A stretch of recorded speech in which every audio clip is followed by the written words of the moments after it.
Okay, I'm standing in front of an island Ceanothus, Ceanothus arboreus, and it's a wonderful endemic species that's found on many of the Channel Islands, several of the northern Channel Islands, and some of the southern ones, and recently discovered on Guadalupe Island down in Mexico.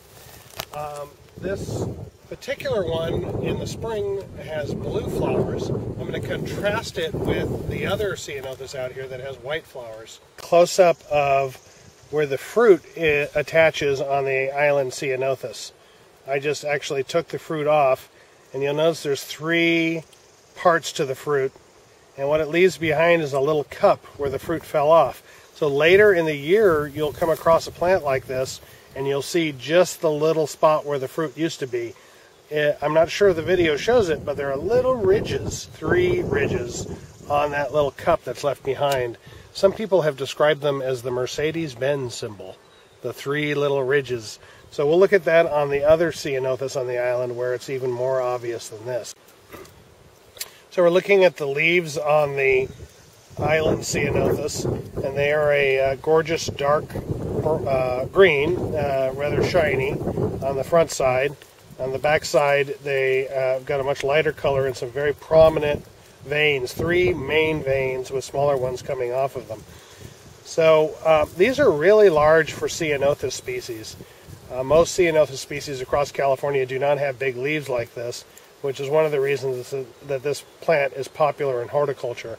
Another reason is that these blue flowers are gorgeous on this plant, and they have a lilac smell to them. So the other common name for the genus Ceanothus is California lilac, but we do call this the island Ceanothus. Ceanothus is becoming its common name.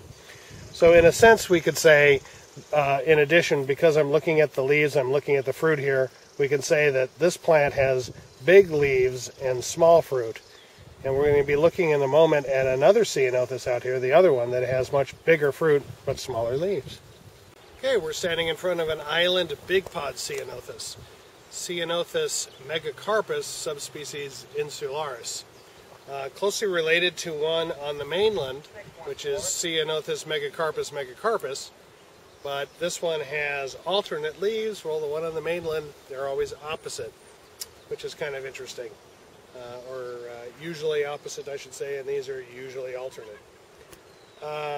One of the interesting things about this plant is, compared to the island Ceanothus, it has much smaller leaves, but it does indeed have really big fruit on it. That's where it gets the name big pod. Okay, so here's a close-up of the leaves and the fruit on the island big pod Ceanothus. One thing you'll notice different from this compared to the island Ceanothus is that the leaves are much smaller. Turn them over, they are light colored as well, but they don't have the prominent 3 veins that the island Ceanothus has. Another thing, if you get right into the fruit, these are, as I said, much bigger, and when you break off the fruit from the little cup, the little receptacle here, it leaves behind an even more obvious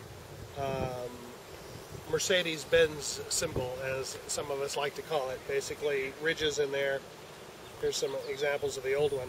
So if you come along this plant, and you don't find it in flower, and you don't find any fruit on it, say it's late September, and you should be able to still find the cups left behind from the fruit that year, from its fruiting that year, and you should be able to look at it and go, oh, that's a Mercedes-Benz symbol, and know right away that you're dealing with a Ceanothus.